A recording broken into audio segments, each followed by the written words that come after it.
आज मी बनवणार आहे टमाटरच्या आरण. तर इथे मी टमाटर घेतलेले आहे. हे टमाटर मी धुवून घेतलेले आहे. इथे मी 3 टमाटर घेतलेले आहे आणि हे टमाटर धुवून इथे मी तव्यावरती हे टमाटर भाजून घेणार आहे. त्याचबरोबर हिरवी मिरची घेतलेली आहे 4 ते 5. ह्या मिरच्याही धुवून घेतलेल्या आहे. ह्या मिरचीला असे 2 काप करून कट करून हे आपल्याला भाजून घ्यायचं आहे तव्यावरती. आपले टमाटर आणि मिरची आपण चांगल्यापैकी भाजून घेणार आहोत. इथे आपल्याला टमाटर छानपैकी असे भाजून घ्यायचे आहे आणि मिरची. आणि इकडे आपण बारीक कांदा चिरून घेतो. जेव्हापर्यंत आपले टमाटर आणि मिरची छानपैकी भाजून होतात तेव्हापर्यंत आपण इथे बारीक कांदा चिरून घेणार आहोत.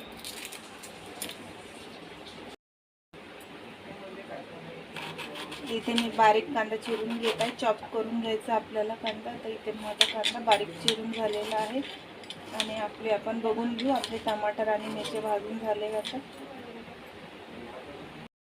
इथे हे टमाटर भाजून झाले, मिरची भाजून झाली. इथे 1 चम्मच जिरं सुद्धा भाजून घेतलेलं आहे तव्यावरती. आता आपण हे टमाटरचे जे वरचे साल आहे ते काढून घेणार आहोत. पूर्ण साल काढून घेते आणि आपले टमाटर छानपैकी इथे भाजून झालेलं आहे. तुम्ही बघू शकता पटापट असं हे साल निघत आहे. अशापैकी आपल्याला इथे टमाटर भाजून घ्यायचे होते. इथे मी हे टमाटर भाजून घेतलेले आहे आरण करण्यासाठी. आज आपण इथे टमाटरचं आरण करणार आहोत.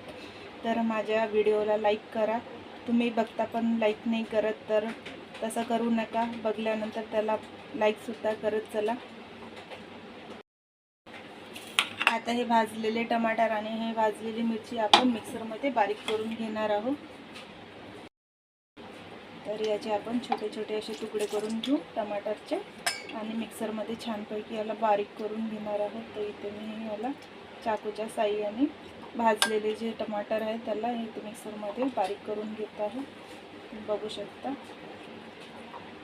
तर माझे व्हिडिओ आवडल्यास नक्की लाईक करा, शेअर करा, कमेंट्स करा.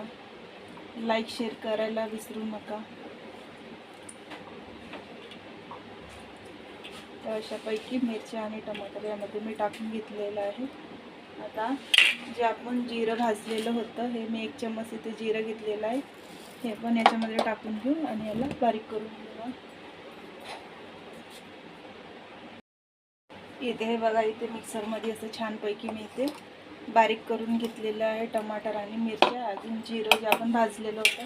आता आपण गॅसवरती भांडं ठेवलेलं आहे. त्यामध्ये आपण तेल टाकून घेणार आहोत.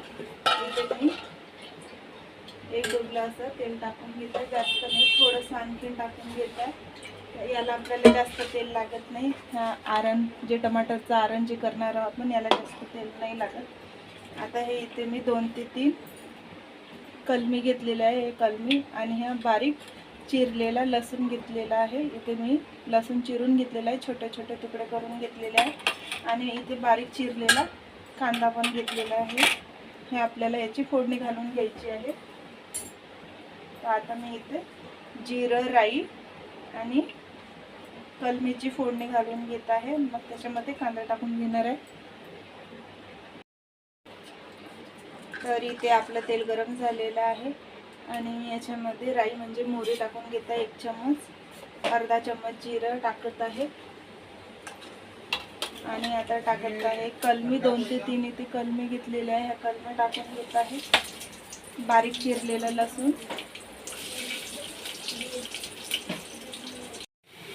इथे बघू शकता छानपैकी आपलं लसूण मस्त तळून झालेलं आहे. आता आपण त्यामध्ये टाकून घेणार आहोत कांदा. असा मस्तपैकी आपला लसूण ब्राऊन झालेला होता. आता आपण कांदा टाकून घेतलेला आहे. कांदाही परतून घेणार आहोत. इथे 1 चम्मच अद्रक लसणाची पेस्ट टाकून घेतलेली आहे. त्याचबरोबर इथे कढीपत्ता सुद्धा टाकून घेतलेला आहे. फिरवून घेऊया. आता याच्यामध्ये टाकून घेत आहे 1 चम्मच लाल तिखट, धनिया पावडर, गरम मसाला आणि हळद हे टाकून घ्यायचं आहे. तिखट तुम्हाला चवीनुसार टाकून घ्यायचं आहे. मी इथे 1 चम्मच टाकलेला आहे आणि आपण याला फिरवून घेऊन परत आणि मीठ टाकून घ्यायचं आहे चवीनुसार. इथे मीठ टाकून घेतलेलं आहे. आता जे आपण टमाटर आणि मिरच्याचं बारीक केलेलं होतं मिश्रण ते याच्यामध्ये टाकून घ्यायचं आहे आणि याला फिरवून घेऊ. त्याच मिक्सरच्या भांड्यामध्ये मी इथे छोटंसं 1 ते 2 चम्मच असं बेसन घेतलेलं आहे आणि याच्यामध्ये पाणी टाकून फिरवून घेणार आहे. इथे फिरून झालेलं आहे. याच्यात थोडंसं पाणी घालून घेऊन आपल्याला वाटेल तेवढं आपण याच्यामध्ये पाणी घालून घेणार आहोत. हे बघू शकता तुम्ही, मस्तपैकी छानपैकी असं आपलं इथे टमाटरचं आरण तयार होत आहे.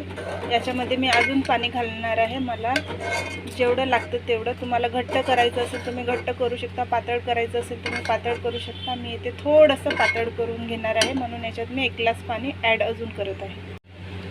तर मी इथे 1 ग्लास पाणी टाकून घेतलेलं आहे आणि छानपैकी याला उकळी येऊ देऊ. झाकून घेणार आहोत. याच्यावरती उकळी आला की आपलं टमाटरचं आरण इथे तयार होऊन जाणार आहे. तर इथे आपले हे आरणला उकळी आलेली आहे. तुम्ही बघू शकता अतिशय छान असं, खायलाही तसंच टेस्टी लागतं. हे भाताबरोबर भाकरीबरोबर हे आपलं टमाटरचं आरण अतिशय छान लागतं. तर नक्की तुम्ही ट्राय करा. एकदा नक्की हे आरण टमाटरचं अशापैकी बनवून बघा आणि मला कमेंट्समध्ये. तर अशापैकी इथे आपलं आरण तयार झालेलं आहे. तर अशापैकी तुम्ही नक्की टमाटरचं आरण तयार करून बघा.